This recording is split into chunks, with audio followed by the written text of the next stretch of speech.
Hi, welcome back to All About the Sound.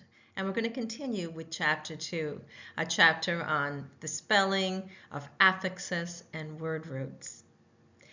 This presentation, we're going to focus on pluralization, plurals, that which means when a noun is more than one.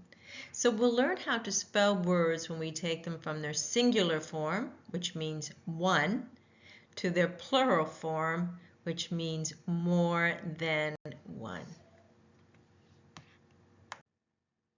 When there is more than one, we are talking about pluralization or making plurals out of nouns from their singular forms.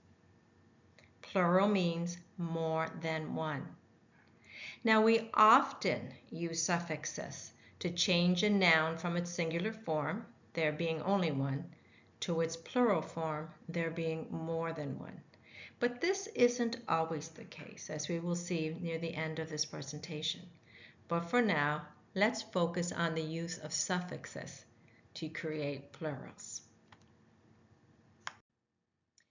So the suffixes we often use at the end of a word root to create a plural form of a noun that was once singular are s or es. S or es. We will use s if a noun or pronoun does not end with s, said, x, or the digraphs sh or ch, which is sh or ch. That's when we will use the s. Let's look at some of those words where we will use s. We see the singular form under the column that says one, and we see the plural form of those words under the column that says more than one. One dog, many dogs. One book, many books. One table, many tables. One ball, many balls. And we notice that we do not have to change the spelling of the word root at all. We just need to add the s. We use es if a noun or pronoun does end with s, x, said, or the digraph sh or ch, sh, or ch. So let's look at some words where we add es instead of s. The first column is singular form under one. The second column is the plural form under more than one. One mess, many messes. Mess ends in s. One box, many boxes. We use es because box ends in x. One buzz, many buzzes. We use es instead of s because buzz ends in said. One church, many churches, because we see the digraph ch at the end of church. We will often use es rather than s. Now sometimes, however, the spelling of the word root has to change to accommodate the suffix. We have seen where we didn't have to make changes in the previous two slides, but here we're going to look at when the word root has to change its spelling to accommodate the suffix to make it a plural from a singular form. Now we have to change the spelling of the word root before the suffix if there is a y, especially that y makes the e sound. We change y to I. When the word ends, however, in a silent y, as in key and day, we just need to add the s. There is no change needed. But when the noun ends with a consonant and a y, especially if that y makes the e sound, we change the y to I and add es. One city, many cities. One baby, many babies. One story, many stories. In all of these words that originally ended with a y, we changed the y to I and added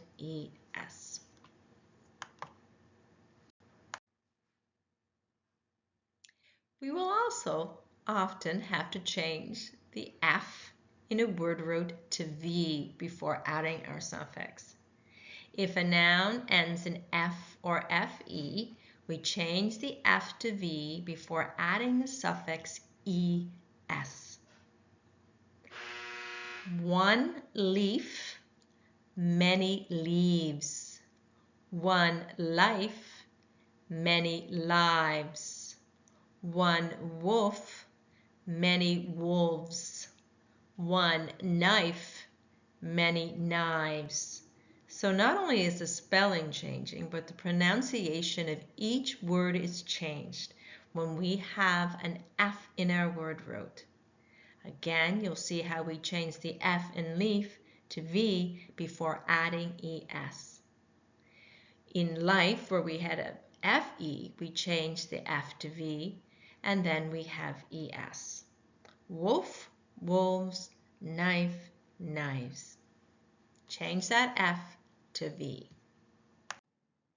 What happens if the noun ends in an O, if we're meaning to change it from its singular form to its plural form? If the noun ends in a vowel followed by an O, we will just add S. Let's look at the first word in this chart.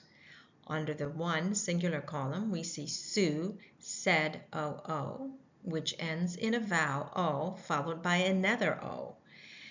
Then when we create it in a plural form, we'll just simply add the S to create Sue's, said OOS. If the noun, however, ends in a consonant followed by an O, we will add ES. Hero, HERO, a consonant R followed by an O, so we add ES. Heroes, HEROES. Echo, ECHO, a consonant H followed by an O, so we add ES. ECHOES. So if the word root ends in an O and before that O is another vowel, we just add S. If the word root ends in an O and before that O we have a consonant, we add ES. Though we often use suffixes, the S or the ES, to make a singular noun a plural noun, we do not always have to do that. Sometimes suffixes are not added to create plurals. Let's look at something called irregular nouns. Sometimes the spelling of word roots, these nouns, will change without the need of a suffix to create a plural. So we will see a change in spelling of the word root and no suffixes need to be added. Let's look at our columns again. Under the first column 1, which is the singular form of the noun, we see the word tooth. Then in the second column, we see more than one, or the plural form of tooth, which is teeth. Teeth. We change the two O's to two E's, from tooth to teeth. And we will often make that spelling change. Man becomes men, the A is changed to E. Child becomes children, we add R-E-N. Mouse becomes mice. We change the O-U-S to I-C. There are no particular rules for these spelling changes, however, so we need to rely on sight recognition and memorization to create this proper spelling changes that need to take place when we change nouns or word roots from their singular form to their plural form. Now, there are times where we do not need to make any spelling changes. Some words are spelt the same in their singular form as they are in their plural form. Let's look at some of those. Under the first column again, we have the singular form of a noun under the one, and under the more than one, we see the plural form of the noun. We see fish, And when we make it plural, we say fish. So it's one fish, many fish. One deer, many deer. One sheep, many sheep. One sugar, lots of sugar. We see that there have been no changes whatsoever in the spelling of these words. They are the same in their singular form as they are in their plural form. Let's look at fish though. Fish, we have the option to use the same spelling, F-I-S-H, but it is also correct to add ES. We add ES because it ends in SH.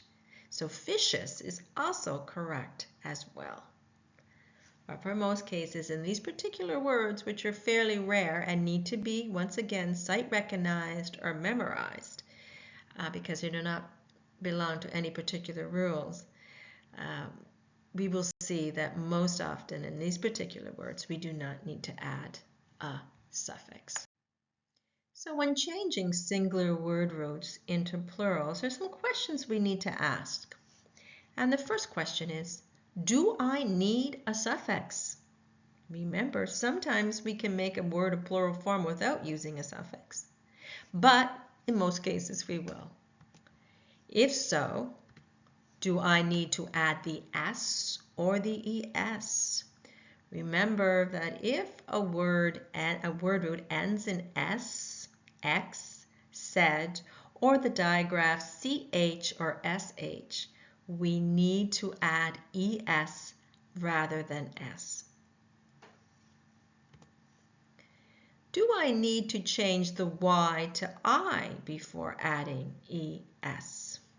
Remember, baby in its singular form, B-A-B-Y. We need to change that Y to I and add ES, so it becomes B-A-B-I-E-S for babies. Do I need to change F to V before adding ES? In leaf, L-E-A-F, we need to change that F to V and then add ES, so it becomes leaves. L-E-A-V-E-S. So ask that question. Is there a F that needs to be changed to a V? Do I need to add an S or an ES to a word root that ends in O? And the rule for that, remember, is if the word root ends in O and preceding that there is a vowel, we will just add S. If the word root ends in O and preceding the O, there is a consonant, we add ES. You have to add the question, if I do not need a suffix, does the spelling of the word root need to change? In some cases, remember, we do not need to change the word. There are some words that are spelled the same in their singular form as they are in their plural form. If it does need to change, how does it change? And again, there are no particular rules. We just need to rely on sight recognition and memorization to make these changes. One tooth, for example, becomes many teeth. One mouse becomes many mice.